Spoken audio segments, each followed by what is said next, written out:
இது படிக்க வருமா? படிக்க வருவோமாவே? இது என்ன பேஜ்?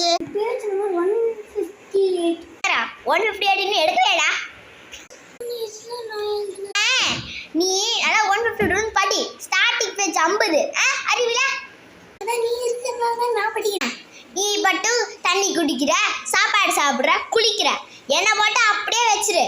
எனக்கு நீ ஏதோ படிப்பு சொல்லி கொடுக்குறியா, இல்லை ஏதோ ஜாலியாக சாங் கேட்குறியா? எதுவுமே பண்ணாமல் அந்த 24 hours அந்த ஃப்ரீ ஃபயரே விளையாண்டு சாகு. சரி முடிச்சுக்கோ. இதுலேருந்து என்னென்ன ஒரு இல்லை நீ சொல்ல முடியாது பண்ணுறாங்க. அப்படியே பண்ணுவியா? பண்ணுறேன். அப்படியா? எனக்கு கொஞ்ச நேரம் ரெஸ்ட் கொடுத்து நீ படிச்சு தொலை. நான் வச்சுப்பேன். சரி தூங்க போறேன். நீ தான் படிக்கணும். Okay okay.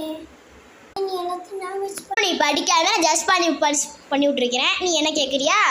சரி சரி நான் போய் தூங்குறேன். நீ படி. எதுக்கு நினச்சி ரிச்சஸ்ட் பர்சன் நம்ம உன்னோட வீட்டுக்கு பக்கத்தில் இருக்கிற பர்சன் பிக்கு அங்கிள். பிக்கு அங்கிள் தானே உனக்கு டெய்லி கப் கேக் செஞ்சு கொடுக்குறாங்க. நான் யோசிக்கிறேன். அடுத்த கொஸ்டின் கேளு. இது கொஞ்சம் மறந்துடுச்சு. நான் எப்போ தூங்கினாலும் நீ பட்டு அந்த ரெயின்போ பார்க்க நான் பார்க்க மாட்டேன். அதெல்லாம் எனக்கு தெரியாதே.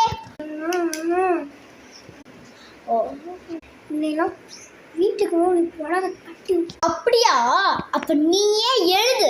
ஃபெயில் ஆகி தொலை. ஓகே கேட்கல.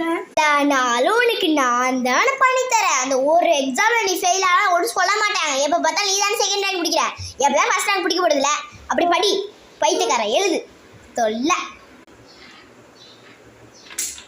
ஏய் ரேங்க் வந்துருக்கோம். போய் செக் பண்ணு.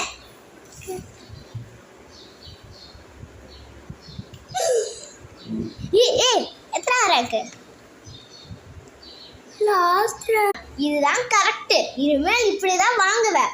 அடுத்த எக்ஸாம் உனக்கு ஹெல்ப் பண்ணுறேன். அல்லு ஈவாலுவேஷன் போடுப்பா. ஐயா